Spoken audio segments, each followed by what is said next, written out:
Mr. Nathaniel Nkrumah, yeah, most welcome. I'm delighted. I had to insist that I come and be part of this occasion in terms of the training that is being undertaken. We are happy that you are here. I've been pushing the director here. As you notice, most of our staff, they're not very old. It's a young workforce. A number of them, I think, are less than 5 years. Yes, and 22 joined in January. Yeah, sure. So you can see that they need a lot of impartation of skills. I'm sure you appreciate what we are being exposed to.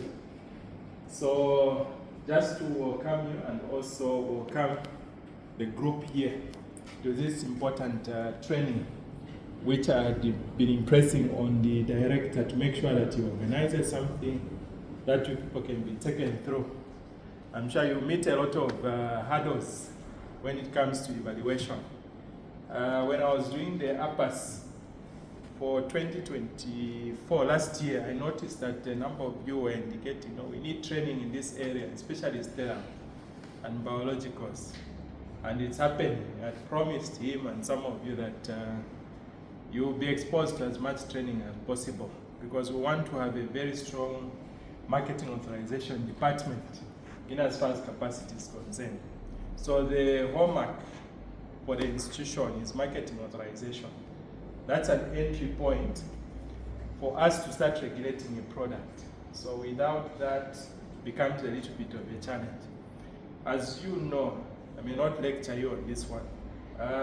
Essentially, we are concerned about the 3 standards, the quality, safety, and effectiveness. So for you to achieve that, you need to be competent people.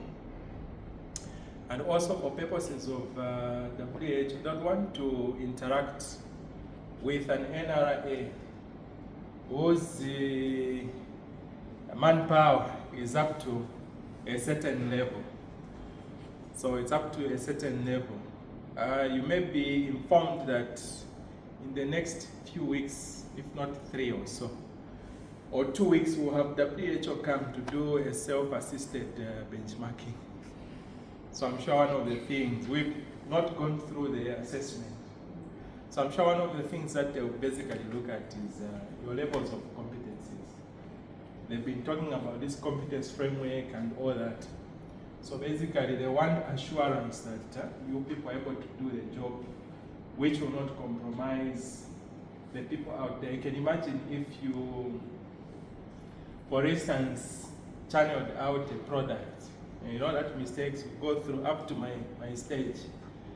It gets onto the market and the product is not okay. I think we had one product, Mr. Ryoko will recall, even a number of you, it was the subject of the media. Yeah, I remember that journalist, should be Mwapekumenja. Yes. She was on it. Yeah. This product is basically, what was it? It was an antibiotic. I've forgotten. The gentamicin? Gentamicin. Yes. It was gentamicin.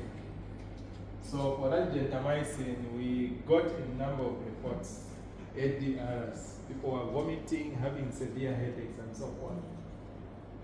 So when we did a follow-up, we had to also do an inspection. Where we went, where it was manufactured from, we noticed that our standard in terms of what we tell either our customers or whoever it is, or our clients, that, or they will decide which may be standard to use, if it's BP, USP, or international pharmacopy. So we had insisted, rather they had insisted to the manufacturer that they use BP, which we gladly, I think, did an evaluation and all. But we had noted that when we went there, there was some impurity that was hidden, which could not be picked by the other pharmacopoeia, unless the Chinese pharmacopoeia. That's why it was discovered that that impurity was way over. And that's what was causing toxicity. I'm just giving an example, some of the things that you go through. So you miss something, maybe first reviewer is not very competent, you take to another one, until it goes all the way. Well, that one I'm not sure whether we had registered it, Mr. Ryoko. Gentlemet? Gentlemet, it was approved, of course, based on the, should have been the BD. Yes. Because at that point we were insisting on this other international accepted pharmacopoeia. Yeah. So they decided also to ignore monitoring of the purity. Yeah. Because it wasn't in the British pharmacopoeia. So I'm just giving an example. It's a reality. We faced that. There was massive in terms of adverse drug reaction in the market, where somebody would be injected, complain of a severe headache and vomiting. And it took time, I think, in terms of the investigations, where the media was following up to see how the conclusion would be. So just trying to give you an indication of what the importance of getting the necessary skills and knowledge, particularly in some of the areas of concern, like sterile products are quite critical, where if you're talking about an injection, it goes direct into the bloodstream. So you need to do due diligence as far as that is concerned. Basically, it's to encourage you, to motivate you, to follow through, ask questions where you're not clear, so that at the end of the day, we have people that are competent and are able to do the work that is expected. So I hope you are enjoying. As from last week, I wasn't there, but I'm told it's something that went great, and we're expecting that in the next 5 days, you will learn a lot, and there will be a difference in terms of your outputs, particularly the reports that you'll be generating. So you also note that we'll be going into reliance. We've started already with Egypt, including Ghana. We did an MOU which is yet to be finalized. So regulators would want to work with another regulator where they've got confidence that indeed if we give this to Tanzania, to Ghana, we can rely on whatever information that they may be able to generate in respect of maybe the report or the assessment. So it's got a lot of functionality in terms of you coming up to a certain level of competencies, not only for safeguarding our members of the public, but also when it comes to reliance with other countries. They shouldn't say Zambia has got assessors that are incompetent, that can't evaluate ABC. It's not something nice. So learn, and it's up to you also to have that desire to learn a little bit more, even beyond what you're going to get from here.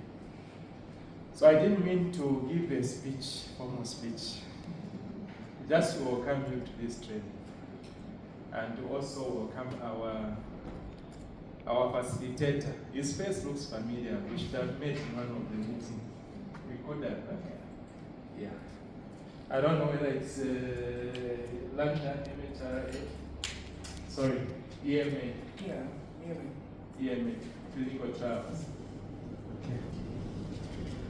Okay, so that was just to motivate you. So ask as many questions as possible. I was just listening into GMP in the morning, I think under UDANEPAT, where they are training inspectors and so forth. So learning does not stop. At whatever stage you are, we learn something new every day. So all the best in this training. Thank you.